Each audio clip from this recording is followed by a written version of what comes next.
What is good, everybody? Welcome back to Jim Dropper Sports. I'm your host, Sean T. Stewart, back here with my dog. Yes, sir. Hey, Smith. Hey, It's been a minute. is it, listen. I had, you've been doing the ISO for so long. You know what I'm saying? Like, I had to get off the bench eventually. I just had to. I'm in the paint. I'm like, look, man, my hands up, bro. You know what I'm saying? We got a mismatch going on here. Go ahead and pass it, bro. You Oh, know what for I'm sure. saying? My man, I'm only 5'11", but my man here is 5'8". Come on now, it's time. Hey, Posting up bro. here. Hey, bro. It's been a minute, y'all. Look, man. It's never quite the same until the whole crew is back. You know what I'm saying? So like we got two of the three back. You know what I'm saying? We Hey, still man, waiting on one more. But look, I'm just glad to be recording it with you again, my boy. You know what I'm saying? It's been some time. listen. It took us some time. Uh, Shout out to Dexter. But it took us some time. We had to get over. But we back. We're back here today. We have some good NBA games going on, going into the All-Star break. I.e., yours truly had to put BTXO guys. But, in fairness, your starters had to be out for that game. So I mean, overall, bro, going into the All Star break, man, what teams is shocking you? What teams is surprising you? What teams are looking good in your eyes, man? Oh man, well, the only team I care to talk about at this point, bro, is the Charlotte Hornets. I'm not gonna lie. That team has been a very pleasant surprise. Mind you, I would say a surprise as if I didn't tell D at the end of last year this exact same thing. I said, dog, Charlotte is good enough. This is before they drafted Con Knuckle. I said Charlotte was good enough with Miles Bridges, Brandon Miller, and LaMelo Ball to win at least 40 games. I was like, that's bad. I said that's what you should expect out of this group. That's a talented group of guys that if they are able to play a consecutive amount of games, which they finally have been able to do, they've implemented a plan to get LaMelo Ball through the season, and they found a great player in Con Knuckle. I think nobody could have expected him to be this good. I don't think anybody had Amen. him slated to be Amen. this caliber of player. Because coming out, all I would have thought was, oh, this is a spot up shooter. This is a guy that's gonna, he's a willing defender. He's gonna shoot the lights out of the ball. But what he does, I think he's better defensively than what I would have thought. He unlocks a lot more for their offense as well. Like he makes everybody on that team better with his ability to shoot. And I start looking at Brandon Miller and LaMelo Ball. Those two guys specifically, they played a staggering amount of games this year compared to years past. And now that you have all those guys on the floor, oh, we see the vision now. You see the spreading the ball around, the spreading of the floor. It looks like a modern NBA offense with that. It feels like a Golden State type of offense, like from back in the day. It has that caliber of feel to it. And you look at their offensive rating, their offensive output.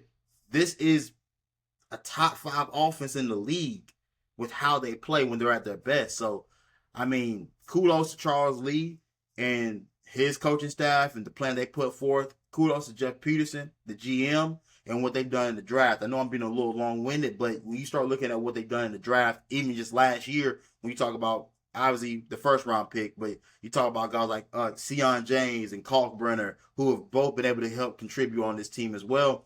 They've raised the floor of this team with their draft picks.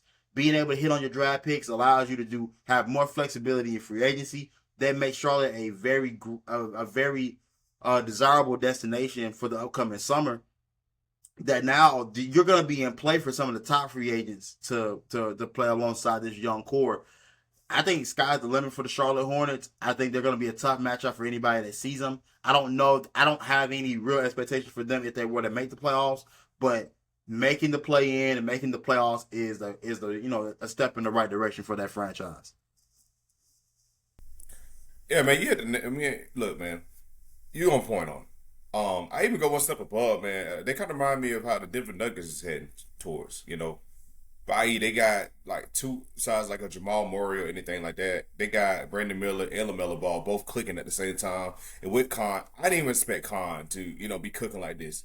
But that's why I got Khan as my right now. He is definitely my offensive rookie of the year for the NBA. I know everybody's gonna have eyes on Cooper Flag, but bro, I mean, even some of the old Duke fans are even saying like, "Hey man, I think Charlotte, I think the better Charlotte player I mean, the better Duke player is playing in Charlotte right now, and it's kind of beautiful, man. And look, man, Charlotte sports is due. Like, come on, bro, it's due for them to have a good season, bro. Cause it hasn't looked beautiful for Charlotte hoops since the '90s, since the days of Alonzo Mourning, since the days of Muzzy Bowles and Larry Johnson. Cause yeah, I mean they cooked. You know what I'm saying? They cooked in the '90s, but except yours truly, the GOAT that was playing in Chicago, was in their way. But now, things have changed. Things have changed now. Your king is now older, and he's now playing in the West, and the East is just wide open.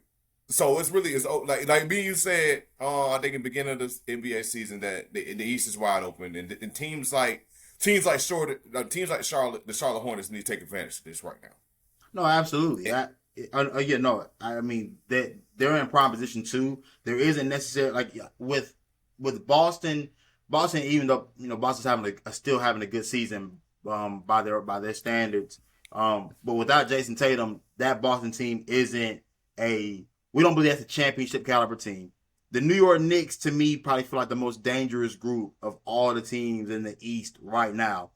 Detroit is still young and they're having a good season right now. And we know how this goes in the playoff, with the regular season that, younger teams are typically able to get up and down the floor.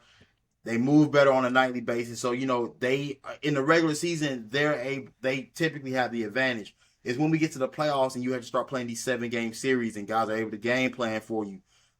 That's when the troubles start to get in the way for those teams. But I mean, for right now for Detroit at 40-13, they are, I mean, you have to take them serious.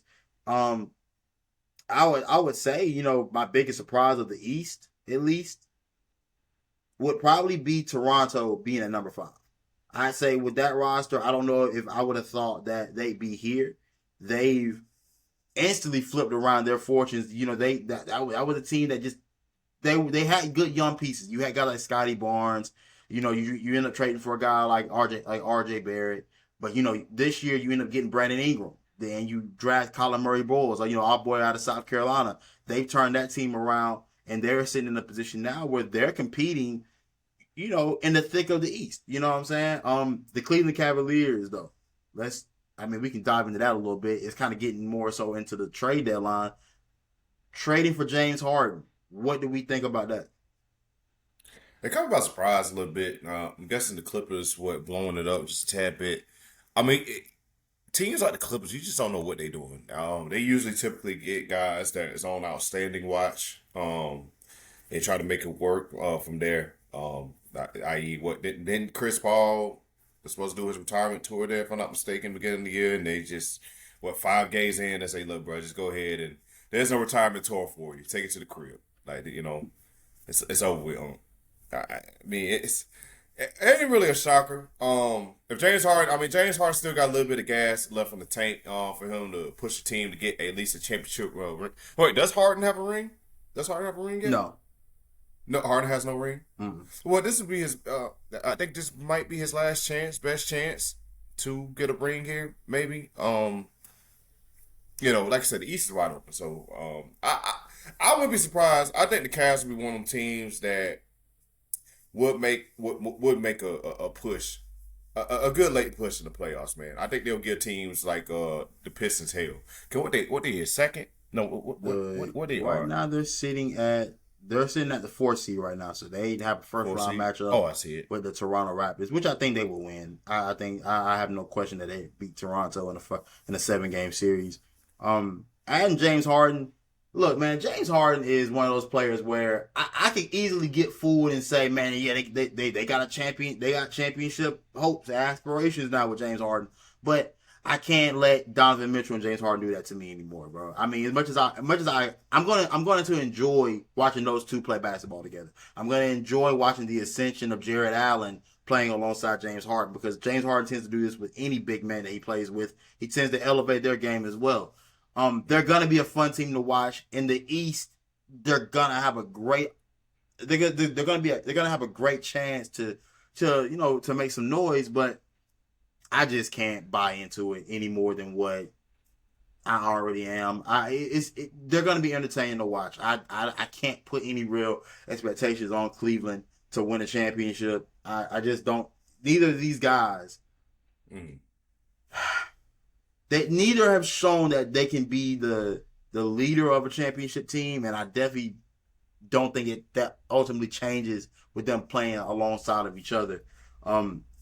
Because what James Harden am I going to get in the playoffs? When we get to the crunch of a playoff series, like, there's too much of a history that tells me James Harden is going to do the same thing he does each and every season. We'll be fooled and we'll be lulled into believing that a team with him on it has a chance, and then when we get to the end of it, we know how that story goes. We know how that story goes.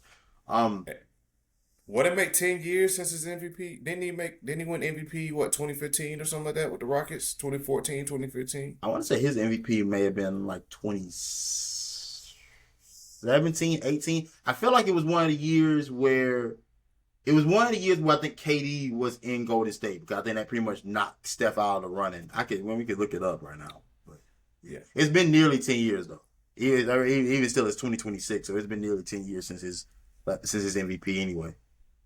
Yeah, I mean, I think they still make the Cavs. The Cavs always been one of them wait and see type of teams, Right now, I think the Pistons go all the way for the East. That's just my pick. That's just my pick to take. Even though they number one, right? They look too good. They look too good right now, man. They ain't ready for it yet, bro. Durant and Cade, man. Durant getting every board there is. I'm tell you right now, when they have to see New York, when you have to see Boston, all that stuff, it looks good right now. I trust those two teams, even without Jason Tatum. Now, I don't see. I couldn't see Boston beating Detroit without Jason Tatum. As much as I love what Jaylen Brown has done for that team over there, New York though, Jose Alvarado is going to be one of the more underrated trades in the NBA this year. That getting him coming off the bench for that team, I think it poses a real threat for everybody else. I think it really helps that second unit out. It adds another defensive guy to a team that's already defensive minded as is, and it adds another offensive threat as well. I mean, he's a guy that you're never game planning for Jose Alvarado, when you're going through your scouting report. But he is one of those guys I think is going to help affect winning. I think I loved him in New Orleans. I just think he was stuck on a bad team. But I think how he plays, it's conducive to winning and winning consistently. That team needed it. I think he's going to be probably one of the more underrated trades. He's going to be it's going to be low on the totem pole in terms of the overall moves that were made, but high in value for that team. And I said, there isn't anybody that's in New York's way. You tell me, who do you think can get New York up out of here? On the East? Yeah, because I mean, remember last year it was just Indiana who ran through the entirety of the East. There isn't an offensive threat like that, in these playoffs to where I don't think that New York wouldn't have the advantage. You're right. As a matter of fact, we'll find out after when we get back from the All-Star break. They play each other on February 19th. Pistons and Knicks. That's gonna be very good. Definitely gonna be tuned in for that. No, absolutely. You might be right, brother. Cause it ain't the Sixers. I can't trust the Sixers. Even though even though they're having a good year, man, I just can't trust the Sixers as a whole on their offense. No. You might be right, bro. The Sixers have been shout out to VJ Edgecombe. VJ Edgecombe has been a very pleasant surprise in terms of his offense. We knew what he was as a defender, but offensively, him showing the signs that he showed made Philly feel good enough to trade away Jared McCain. Now sending him to OKC is one of those things where I'm like, good teams just get better. The good teams that know how to construct a roster, that already have an abundance of riches, they just know how to get better. And sending him there while they're missing SGA for right now, dog, McCain's gonna be such a problem for everybody else in the West once you get to the playoffs. when you have another scorer, you know what I'm saying, on top of what guys like Isaiah Joe are currently doing, on top of what guys like, oh my God, who's the other guy? It's Isaiah Joe. Jalen Williams. Not even, not no, not. I'm talking about the reserve guys. It's Isaiah Joe and another reserve that I can't that is losing. I'm losing his name right now. Aaron Wiggins. Isaiah Joe, Aaron Wiggins, Jared McCain, like that lineup coming off the bench, brother. Mm-hmm. That second platoon, I mean, alongside the defensive guys they already have, like Caruso, like a Case and Wallace, they're gonna be able to work around what he isn't as a defender. But also, I believe him being in OKC will make him a better defender. Maybe not this season, but at least in the near future. Obviously, we know the biggest surprise in the West has been your very own San Antonio Spurs marching through. Y'all are currently second in the West right now. Yeah, 3.5 games. 3.5 games behind that other team, OKC. It happens. I gotta hold you. They surprised me too. They had us. The ESPN had us projecting going at least like 49, winning about 49 games this year. Maybe fighting for a play-in spot. I thought we'd at least be fighting for a play-in spot. I feel like we're ahead of schedule on where we're supposed to be right now. But I'm liking what we're seeing. I'm liking what I'm seeing out of Wemby coming back for got hit with the injury bug just a little bit, but we started off strong without him. The first couple months. I think Wemby went down, and I must say, man, shout out to, I know we talk about offensive rookies of the year, man. We got to talk about Carter Bryant, bro. Carter Bryant, he has officially snapped Jeremy Sohan's chain. Which is what we thought would happen. Yeah. Even after the draft, that was one of the things we discussed. We knew Sohan was the guy, was the odd man out on that roster. Once you drafted Carter Bryant, that changed everything. Again, they're going with the youth movement, even more youth movement. Because I mean, it's not like Sohan's an old guy by any stretch, but what y'all have been able to do in the draft has been nothing short of remarkable when you think about like the 3-year stretch of what's happened. Like you go through Victor, then you go to Stephon Castle, then you go get Dylan Harper and Carter Bryant within the same draft. Like that is like when you talk about how you make a team a contender, quickly. It's being able to draft and then also being able to develop. But these guys are kind of developing at a quick rate. Victor was more so we're just waiting on him to be able to play consistently. Stephon Castle, during his rookie season, you saw the leaps and bounds he made within the year. So no real surprises there. And then you look at Dylan Harper and the time and the minutes that he's been able to get, and the more time he's been able to spend on the court, you see the readiness in his game already to probably be your starting point guard as very soon as time moves on.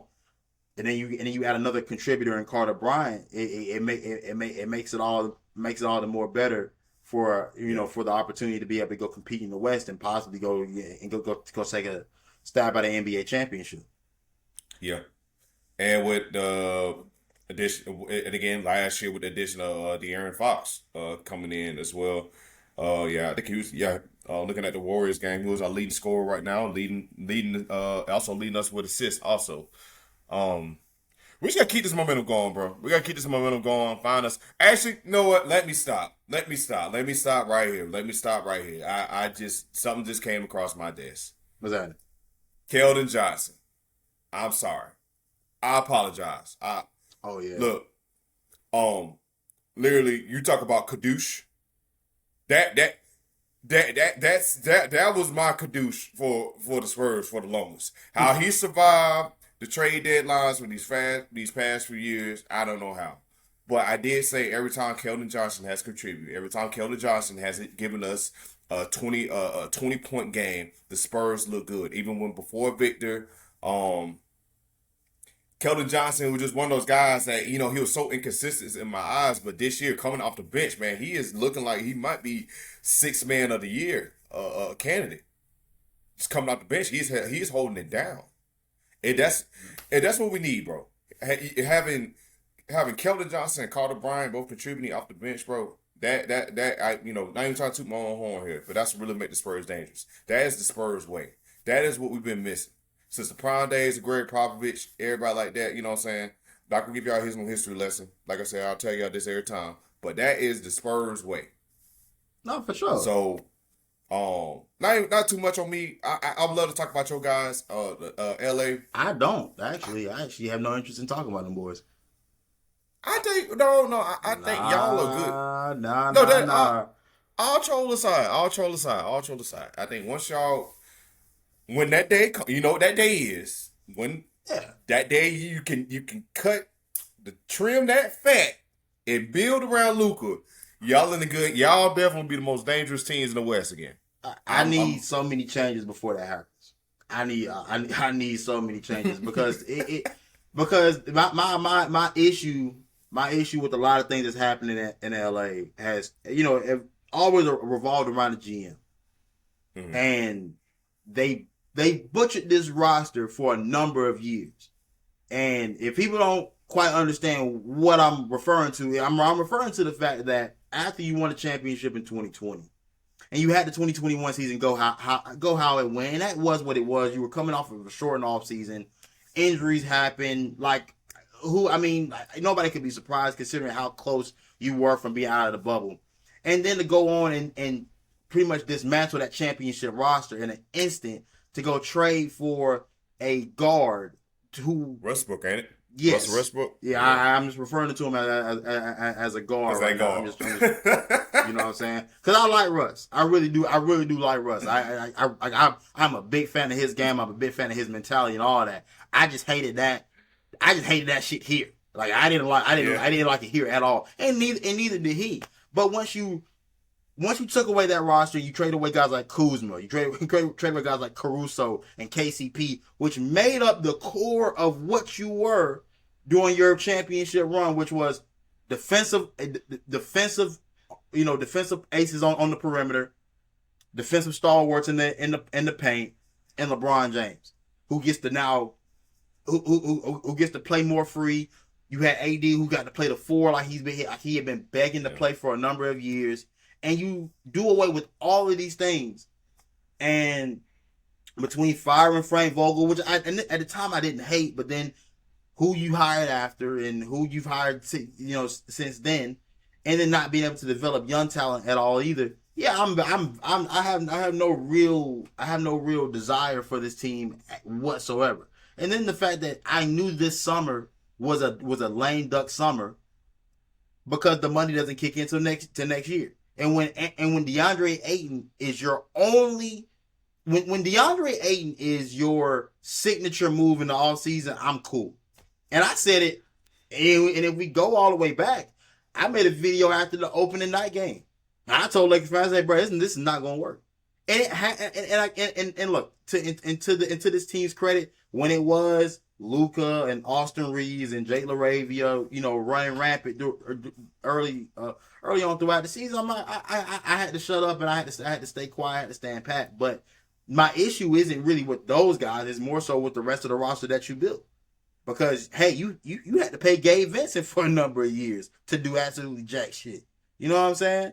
Now, on the bright side, you flip that for Luke Kennard, and I give those boys kudos for that. But this roster isn't anywhere close to being able to compete with the best teams in the West right now, and we're getting left behind, even with Luka in his prime right now. We can say LeBron, yeah, we can say cut the core on LeBron James, but the truth of the matter is, this shit was bad.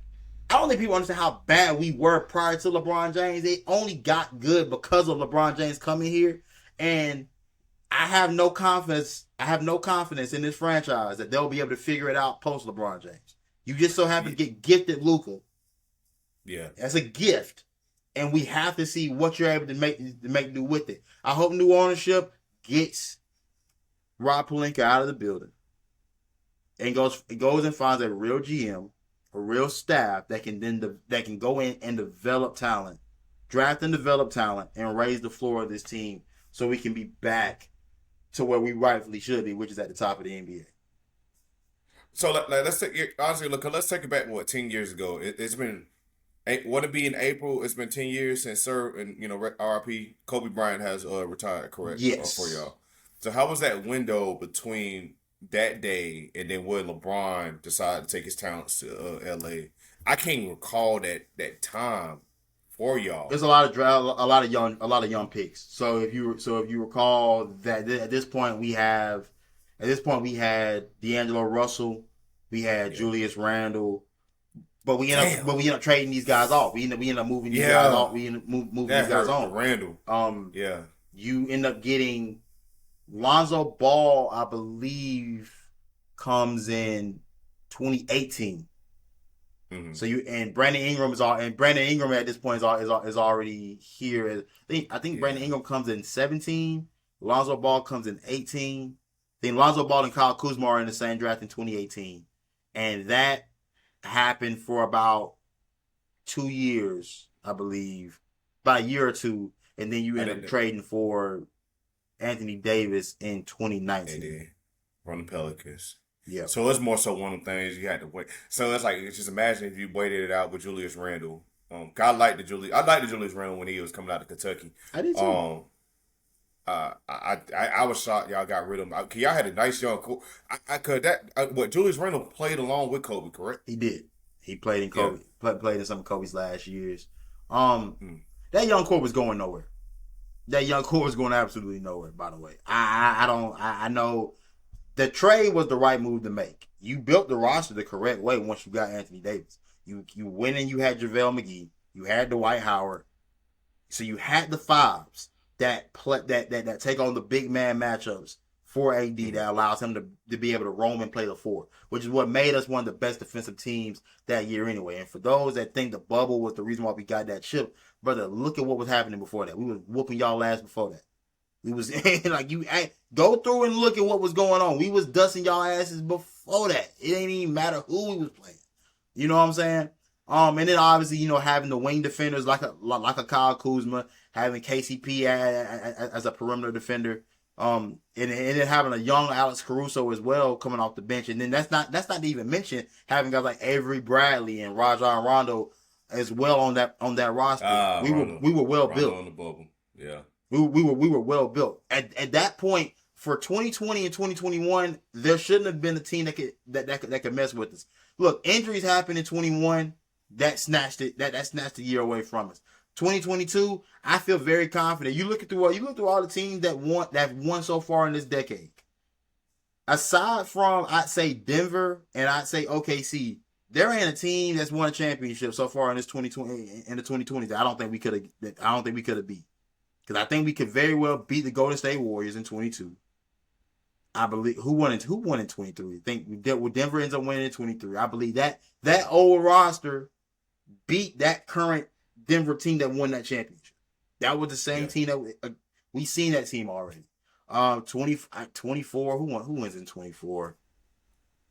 After Celtics. Celtics win in 24. That would have, at that point, all right, we get years down the line. I'm like, all right, I think the Celtics probably may have would have gotten anybody at that point. But needless to say, that is the 2020 Lakers team and probably the 2024, the 2025 OKC team are probably the best two teams thus far that have won championships in this decade. I can make an argument for against anybody else that we can go get them. Without a shadow of a doubt in my mind. But to this point, I mean, I can't feel anything about the Lakers until they clean things up. And I hate that we've wasted the last of LeBron's not prime years, but just the last of his years in LA. But I believe he deserves to go back home and go play for a good team. Truth be told. Yeah, go back home to Cleveland. Play it out with that'll be a dope goal at free agency. That means they can pick him up, right? Mm-hmm. I mean, hey, try to win one last one in Cleveland, bro. You got James Harden with you. You'll have Donovan Mitchell with you. You'll have Jerry Allen with you. That'll be that has to be a final. That'll definitely be a final goodbye for Mr. Sir King. Y'all quote unquote King. It's the proper ending. You gotta cut that out, man. I need you to understand. Look, I did get I really do, because here's the thing: the way you're a Michael Jordan, I'm not a LeBron fan. The way you're a Michael Jordan fan, LeBron so happens to play for my favorite team. You met me since LeBron's been a Laker, so LeBron's a Laker. You know what I'm saying? Yeah. As far as a favorite player, my favorite player of all time is Kobe. Kobe's no longer here. Kobe's gone. Since then LeBron stepped into that role.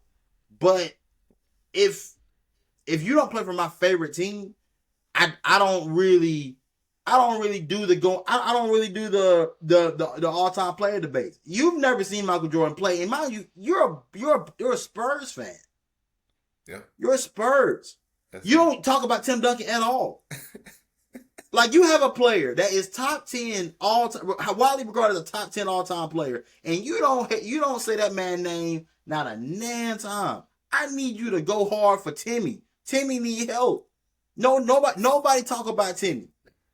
Don't nobody show Timmy no love. He was so imagine Tim Duncan as a shit talk. I mean, imagine Tim Duncan if he was talking. He just quiet, dog. Like, he just, you know what I'm saying? I can't. Yes, you can. I mean, I think I seen one clip with him. Like, I think he got Kevin Garnett. Him and Kevin Garnett got ejected out of the game or something like that. You know, that's the closest thing I see. Tim Duncan was just quiet, chill. You know what I'm saying? I don't know, man. Bruh, you have no reason. Like, you have literally no reason to be a Michael Jordan fan. Like, absolutely none. Like, I'll say this. If Victor Wembanyama do what I think, you know what I'm saying, of my expectations, I promise you, I will be this unhinged with Victor Wembanyama. I'd rather see that.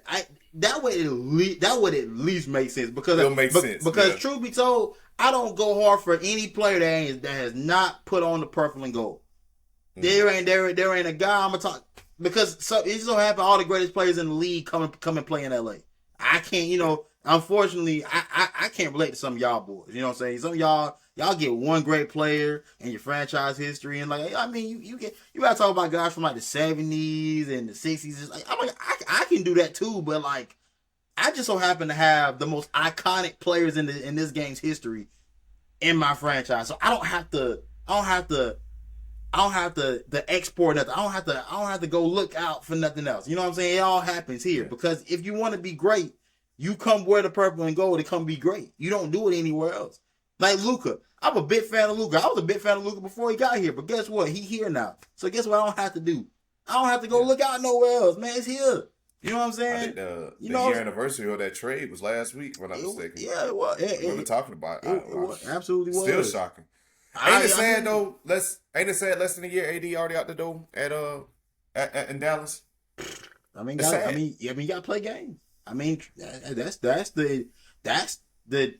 gonna be AD's career. You gotta play in games, and you gotta show it to work. I can't, there's really no other way around it. I mean, AD, when he's on the floor, is still one of the best that we have in this game. He's one of the best bigs. He's one of the best overall players. When he's at his apex as a defender and an offensive player, there aren't many guys that truly rival him. Like truth be told, we're talking as far as like bigs. The only other big that really if when AD's healthy that would be better would be at this, Joel Embiid in years prior, before injury started to mount up on him, and currently right now Victor Wembanyama. Like, that's it. Those are the only two guys that I would say at those positions that would be better than him fully healthy. So it's merely been a matter of being available and being on the court. But I mean, that Washington Wizards, man, I see what Washington's doing. I understand what they're doing. I don't hate what they're doing either. They have young talent on that team that's figuring out. Alex Starr, it clearly was the right pick in that draft. You got guys like Trey Johnson on that team as well. Enough for me. A lot of people don't talk about him enough for me. Because the team is bad. Yeah. The team is just bad. They won like 13 games, so nobody really cares what they got going on. But they also kept their first round pick. Yeah. Like, I don't think people understand. Like, dog, one of those guys that we've been looking at in college right now, which is a beautiful college class coming out with AJ DeBanster, Cam Boozer, Darren Peterson, who I'm sick of him, and also Caleb Wilson. Like, they're gonna have their pick of the litter in terms of what they want to do with that pick, and they're gonna be even better once they get Trae Young back, and once they get Anthony Davis into the fold. If both of those guys are healthy, which they're not playing for the rest of the year, so they'll have nothing but time to get healthy. So we expect to see them. You know, healthy Wizards, they're gonna look dangerous. They're gonna look very dangerous. When they turn this thing, when it turns around for them, and I hope it does because I like Trae Young. I love AD. I would love to see both of those guys be able to play together and play well. Speaking of Trae Young, this is the final thing I will say. I think Atlanta trading away Trae Young might bite them in the arse. Oh, ain't no might about it. Oh, ain't no might unless they get gifted a pick. Unless the league steps in and gifts them a pick. That's the only way. You don't want them to give them a pick because I mean, that's what I'm saying. That's what I'm saying. That's what I'm saying. And at this point, we have their lottery pick, my good sir. Yeah, I mean, at this point, with as much gifting the league has done for y'all, I mean, Here comes hate, y'all. Here comes hate. It's not hate. It truly isn't hate. But you can't look me in the face and tell me that Victor that y'all deserve the number one pick over Charlotte. I mean, you can't. I mean, you can't say that. And then and then to go on and then be given Stephon Castle in the very next draft, and then to go on and be gifted Dylan Harper in the next draft, brother. Why are you so loud, man? The type of favor. I mean, here's the thing. Here's the thing. My team has been gifted things too. I'm just saying that this league, that league in particular, is probably got to be the worst in terms of blatantly pushing what they want to happen. Like they make it very clear who they want to have, where certain guys need to be, what markets need to be fed. They made sure that LA wasn't in a drought again after LeBron's era ended. They made sure they made sure to rub that Dallas is back and make sure, like, hey, look, y'all ain't gonna be down bad for long. We're gonna give y'all Cooper flag. It's just so blatantly obvious as to what they do. It's the thing. It isn't like what OKC did. Like when OKC got SGA, who the hell thought anything about SGA when that trade went down? When Paul George got sent, we were thinking, oh damn, the Clippers about to go turn up. Nobody thought anything about SGA until about 2022. Yeah, like it started to click for him. Yeah, when it started to click, but that still took years. You know what I'm saying? And then the amount of draft picks that they acquired, then the guys that they ended up drafting, like I don't think anybody was aware of J-Dub, or to the point where you thought J-Dub would be a bona fide number 2 on a championship team. You know what I'm saying? Whereas like with y'all, it's been ever so obvious who's gonna be who. Like Victor Wembanyama, the 7'6" mofo that can shoot threes. Oh, okay. The fucking the 7'6" guy that's doing jelly layups. Oh, okay. Well, whoop you can do. Hell yeah. Hey. Like, you know what I'm saying? Like, hey. It's look, just keep NBA. Keep up the good work. Hey man. Keep up there's still more that need to learn the Alamo. I you know what I'm saying? I'm trying to be in the conversation. I'm just trying to catch up to you T's. I'm gonna tell you. Y'all at? How many rings y'all at? What, 20 something, 13, 15, something like that? Yeah, I think 17 right now. You know, let me get 12 more. I'm gonna tell you something about greed though, man. I'm telling you. The sports world, and I'm only saying, and I'm only saying this. I won't say any specifics. I'm not gonna say anything specific because I'm never ever putting anything out there about these guys to seriously happen to them. All I'm gonna say is this: every time we think somebody's on the cusp of dominating the game and just running rampant over the league, the sports world has a funny way of bringing it back down to size. That's all I'll say. And so with that, we'll move on to the NFL. The Seattle Seahawks. The Seattle Seahawks go and dominate the Super Bowl over the New England Patriots, 29-13. The score looked closer than what that game actually was. I gotta ask you because I've already given my spiel about it. What were your thoughts about that game? What were your overall thoughts about the playoffs? In general in the NFL. Man, look, man, there's no way in the hell you would have told me 7 years ago that Samuel Darnold is going to be a Super Bowl winning quarterback. I'm still in disbelief. It hits me at times randomly. You know what I'm saying? I'm in the middle of the gym, like, damn, Sam Darnold's Sam Darnold won a ring. All the great quarterbacks in this game that we love, me and you love to watch. We had a generational quarterback that we sure that's going to give us at least 2 or 3 of them guys. Coming out of Auburn. Sniffed it once. Never came back. But Samuel Darnold won one. And you know, all it took for is the right coaching in the right direction. And this is what I got to, you know what I'm saying? Me and T, you remember I asked you this question so many times, bro. When we made that trade for Samuel Darnold a few years back, the selling point for Jets fans and all the Sam Darnold truthers, and which y'all are very up right now. But they said, oh, he just need a coach. He just need to be in the right situation. And me, I'm thinking to myself, how the hell do we know Matt Rule was a better coach than Adam Gase in that time? How do we know? How do we know a guy that's fresh out of Baylor, didn't win nothing at Baylor? How do we know he is a good coach in the NFL, in the professional level? A level that Nick Saban tried. He couldn't click for him. Our guy, Steve Spurrier tried, didn't click for him. So what makes us think Matt Rule is going to be in the better? As you see during our time, his time here in Carolina, it did not work. But it seemed like whatever Kyle Shanahan did, when he went out it wasn't the Vikings, guys. No, when he went out there to San Francisco, he got with an offensive mind, Kyle Shanahan, where it clicked in. But I feel like Sam Darnold could have been the starter there, but I think what they was tied up with, Brock Purdy. What Brock Purdy? Yeah, you couldn't. I think they had a tough time. They had a tough decision to make. Is either Sam or Brock Purdy? But I feel like right now, Sam Darnold could have ran that. I feel like Sam Darnold could have ran that Niners offense way better than Brock Purdy. Do circles around him. Then. I won't do that to Brock Purdy. I know everybody's... He good. He is... Brock Purdy is the quarterback that everybody's like so eager to replace. But I'm like, he's been really good. Right? When he's been healthy, he's been on the field, he's been really good. I'll give credit to Sam in that, you know, he kept persevering through every single bad situation he had been through. Getting through New York and Carolina at the time and being able to come out on the other side of it and clean yourself up, dust yourself off, and find a new home in Minnesota where it really started to materialize. And you start to see him. That's the team to flame. That is the team y'all all need to flame and bully every day.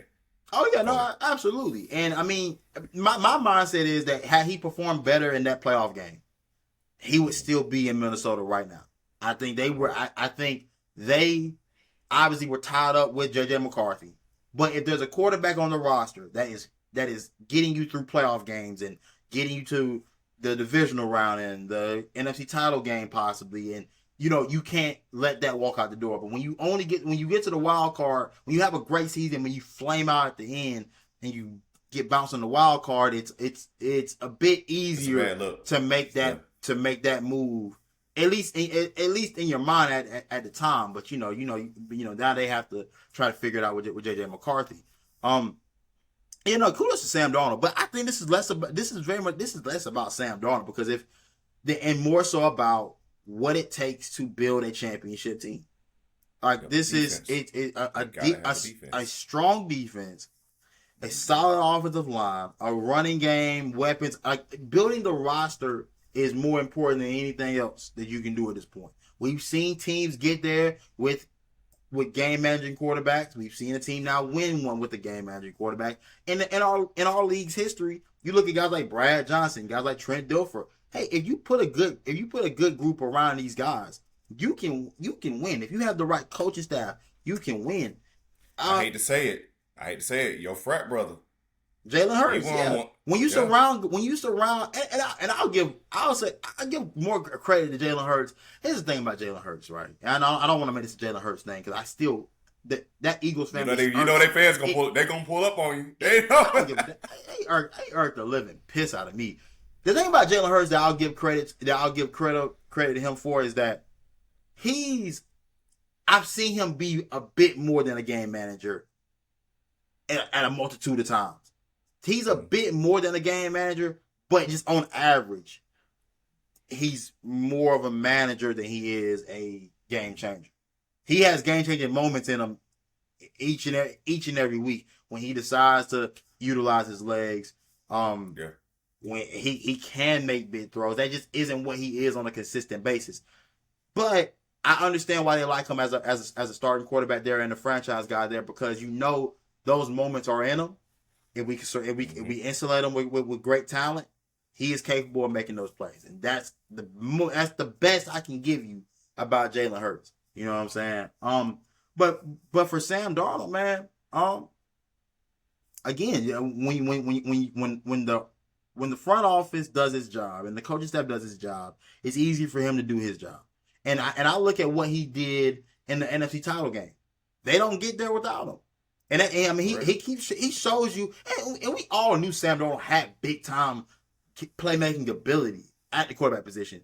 We just knew that there was a lot of bad that came with Sam. That could he play through those things? I was kind of sitting here expecting him to throw it away, to give it back up to the other team. And early on, it looked like he was going to do it, but you know, ain't it sad looking at Sam Darnold's earlier days in his career? I was like, he got a stinker cooking. Like I'm talking about when Sam, I ain't gonna lie, I thought that's when you know Sam Darnold has grown as a quarterback, because the old him, he would have fell right into that black hole, and it would have been a very ugly game, and he would have threw the rhythm off.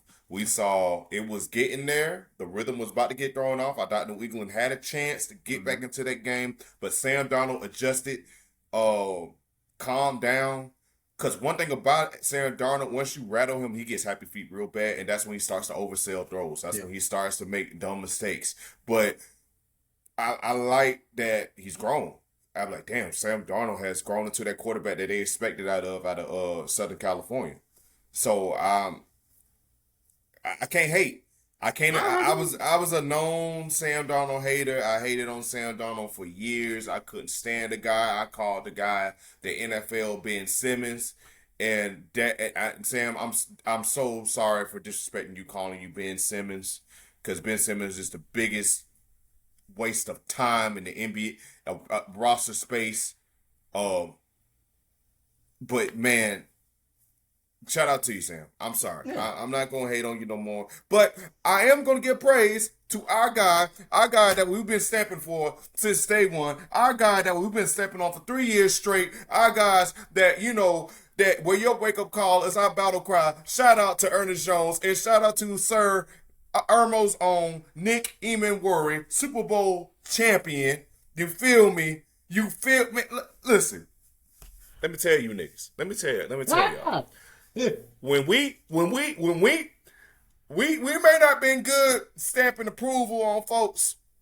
We only got one so far that's on, he's on trial right now. Xavier Leggette's on trial. He's on trial. The verdict ain't there yet. It's on trial. Oh, that wasn't a weak thing, but we'll keep that. Okay, and T's gonna lie. T's gonna lie to y'all. He was on. T's gonna lie to y'all. But we told y'all that Nick Eman-Worry is gonna be one of them.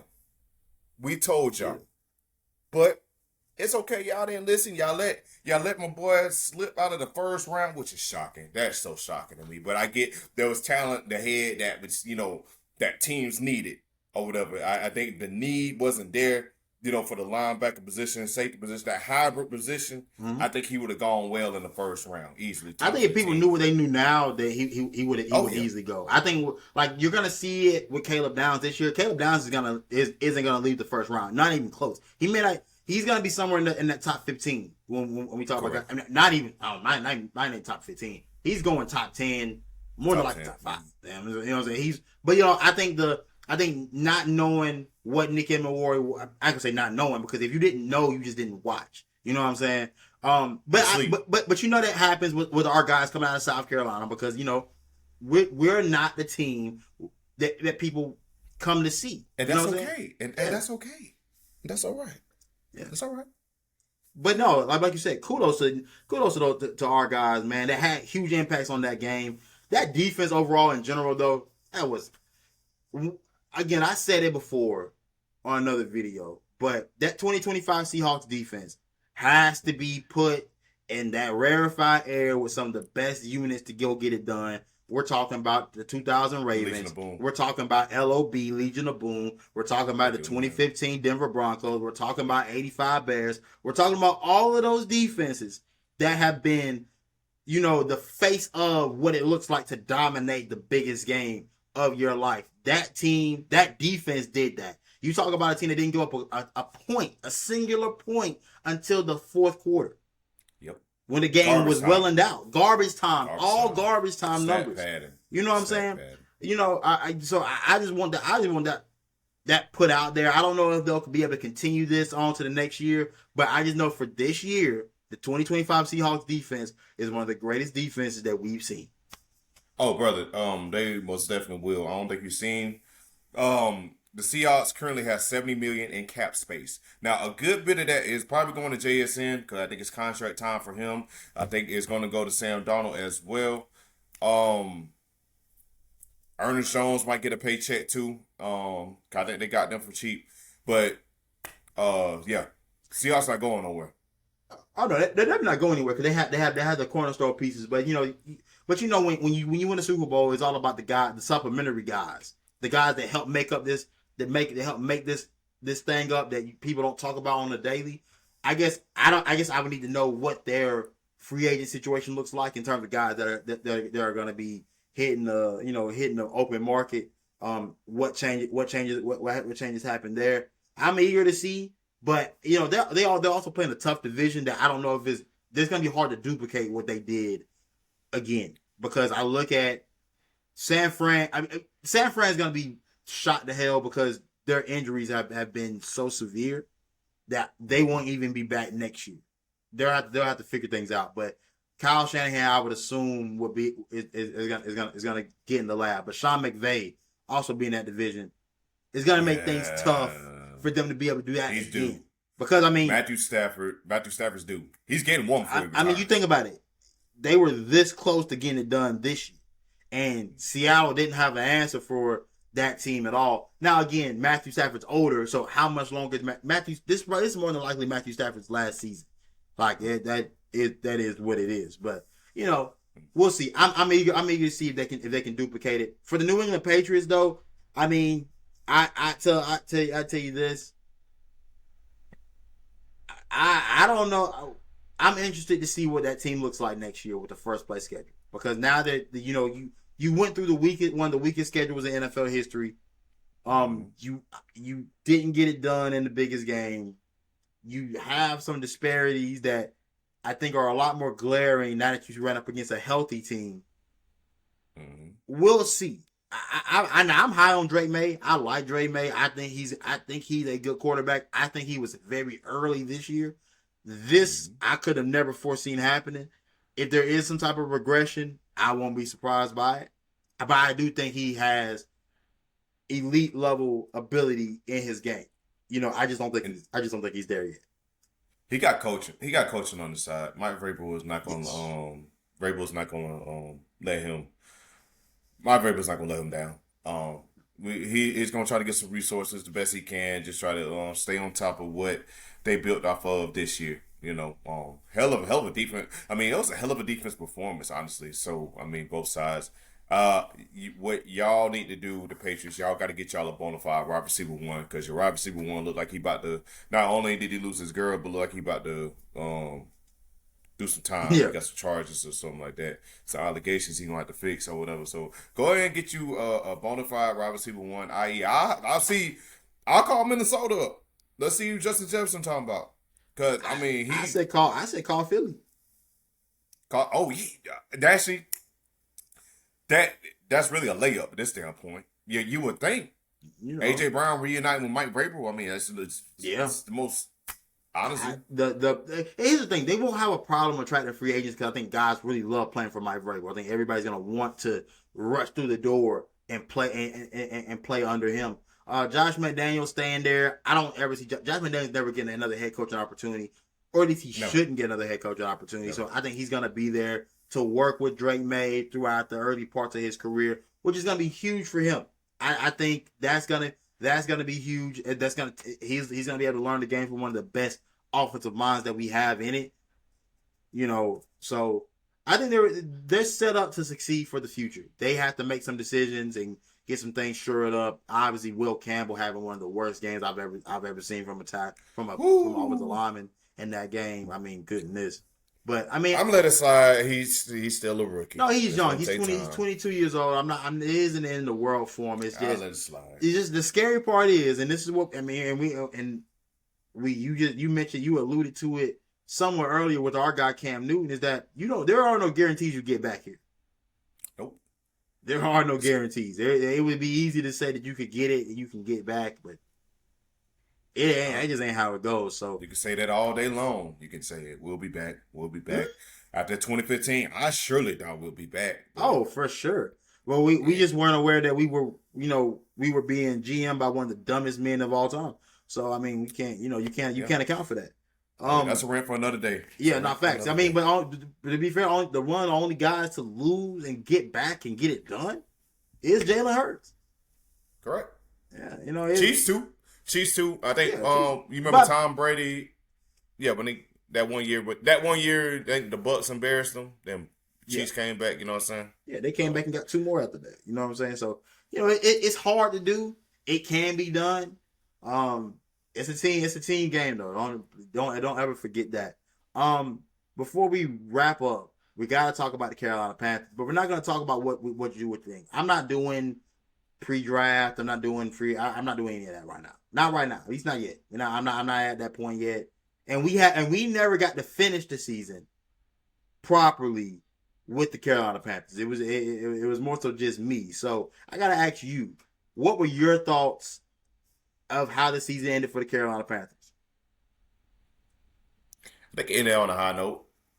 High note for us. I mean, the game with the Rams didn't go as expected. I think the only frustrating part that I was frustrated with is how when you have a chance to wrap up a conference, like imagine we was able to wrap up the NFC South when we were supposed to. 2 weeks before I think we could have wrapped it up 2 weeks before the playoffs even started. I mean, we could have rested our starters the week prior. We would have been a fully rested team ready for the Rams. That's on the thing, I think we gave the Rams hell, even, you know what I'm saying, even with, us playing back-to-back weeks and everything like that. I love it. I love the performance that Jalen Coker displayed against the Rams. He definitely popped out and showed that he is a wide receiver 2 for us. And then also Tedero McMillan. Not your biggest fan right now, T-Mac. A lot of you fans, y'all some. That's a rant for another day. But not the biggest fan for you. You're gonna have to. You gotta get something out of you for what you did. But other than that, bro, Bryce really displayed that I'm comfortable with him being my QB1 going forward. I have been very critical of Bryce Young, but he is literally the best option for a quarterback right now. You don't really see any great options in this class coming out this year, and then you really don't really have a good free agent quarterback that just can make me feel comfortable that, hey, I need you to lead the way for this team, right now.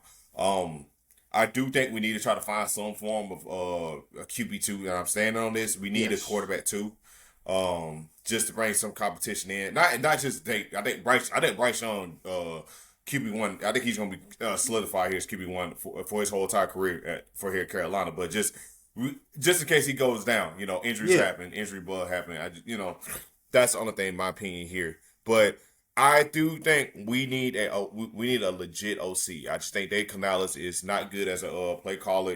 He frustrates me as a play caller sometimes. Now, sometimes when it's working for him, when it's clicking, Dave Canales is one of the best, to get, to manage the game. You know what I'm saying? But games like what we saw in Tampa, like, come on, why are you doing a flea flicker and severe weather? Yeah. I would never understand that, but that really broke that there, I was like, yo, we need a play caller. We need an OC to come in. That's just my 2 cents. We added somebody. I can't remember who we just added to the coaching staff as an associate head coach. I gotta go look. The passing coach. I think they call him the QB whisperer. He came from the Dolphins, which I'm tough on that because I don't know, Tua did not look like he. I don't know. Maybe it was Tua. I need to get. I need to get his name. What was? Yeah, we just added him. Panthers associate Head coach. I know Culture talked about it. I'm pretty sure you're on Culture page. Yeah. Because one of our defensive pass, I know one of our defensive pass game coordinators. Daryl Bevel. Daryl Yeah. Bevel. Okay, for sure. But yeah, continue though. What you were saying?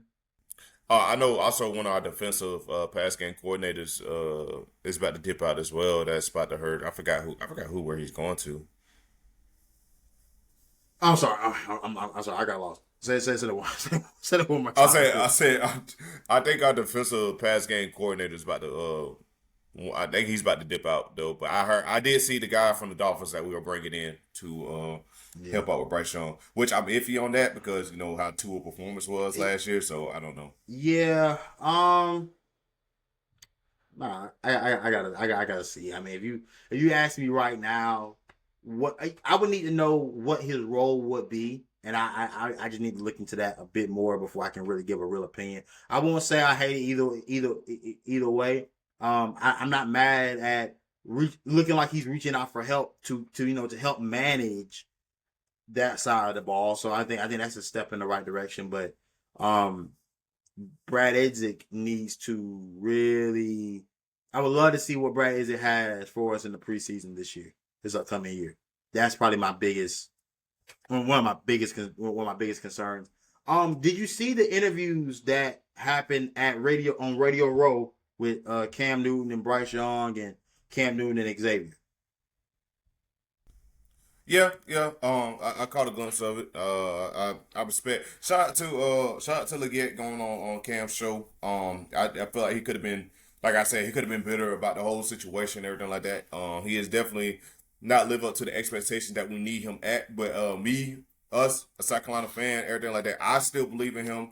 I just, going forward, I just cannot. I can't defend you. I can't defend you when you out here doing dumb stuff. You're not knowing the awareness of the field. You're not knowing where you at on the field. When you're catching footballs. I think believe it or not, I think Leggett has done a better job not dropping them. But when he does do drops, it looks like it's at a terrible time, and of course, you're gonna get flamed for it, and rightfully so. But he did say, and shout out Chad Ochocinco. Shout out Chad Ochocinco being open his arms and being a resource for not just Xavier Leggett, but for Keon Coleman too. I feel like those are two brothers that definitely flashed in college, and I feel like their game could definitely translate to the NFL. It's cool to get an advice outside. Who would have thought Chad Ochocinco would be working out with Xavier Leggett or anything like that? Like, come on, it's good to have. It can go one of two ways. You know what I'm saying? I think you definitely, Azale, I'm not telling you what to do because you're a professional. I say block Route God's number. I don't know what the hell y'all were doing last I'm pretty sure offseason. that's over with. I Yeah. have to. You would like, think. Pretty. I'm almost positive. But Yeah. But I will say I watched both of those interviews, and it was good to see him, Cam, and Bryce Young chop it up. For just seeing them in the same space. Seeing the current and seeing the past and seeing what he, seeing those guys chop it up, knowing that they do have a relationship, they have been in communication before, is a great thing to see. It was also great to see Cam at the playoff game. I was in the building for that game, and you couldn't. I'm telling you, that game rivaled Willie B in terms of like atmosphere, in terms of how fans were reacting to everything. I mean, everybody was up from start to finish. It was even when we got down, it was still very much in it. But it was good to see those guys chop it up. I really appreciated the game that Cam gave to Xavier. There was real game up in there. I appreciate Xavier for being candid in that interview and being very honest about what he thought what opportunities he thought he could have had. Now I don't know how well that goes over in the building. Just because when you talk about the opportunities you didn't get, your people are watching. People are watching. I wonder how that goes over in the building. I'm a little concerned about that more so than I think anything. you're referring to like people don't want to admit it. Bro was getting open, man. It's just the opportunity's not there. And I get that. It's a trust thing. I guess it's a trust thing. Bro is getting open, man. I mean, certain plays, is I don't know, man. I don't know if it's a trust thing or disconnect, anything like that. I feel like it's something that can be fixed and it can be worked on, and hopefully he does get that But opportunity. but not only that, but you have to keep in mind, like when you say this and you're referring to your quarterback and your head coach, and as much as honest as he was, and obviously we love it on this side, but I can't imagine that goes over well with your quarterback and your head coach that you're referring to when you say these things. I mean, but I think Cam gave him a real solid piece of advice, and it was to truly lock in with your quarterback. And he referred to a story of how he would be watching film, and Greg would come in to the film session and ask Cam, like, yo, what do you see, and what do you like in this situation?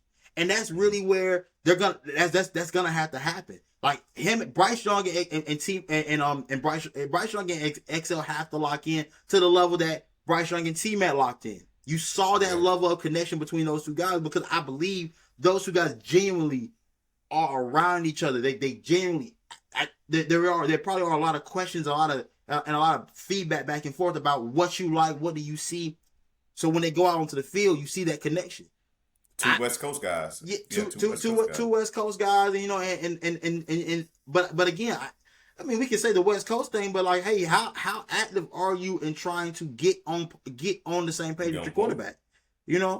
So I mean, at the end of the day, that's also something that has to be looked into. Obviously we can't speak from now on the outside looking in. We're not in the building, but when you watch a guy like XL who has that level of ability, seem like they're like, and you talk about how XL's getting open, and other people see it as well. Guys on the Panthers Twitter, like I've seen guys like Jared mention it. I've seen other guys mention it, that XL was open at times, and there are shots that Bryce wouldn't take to him.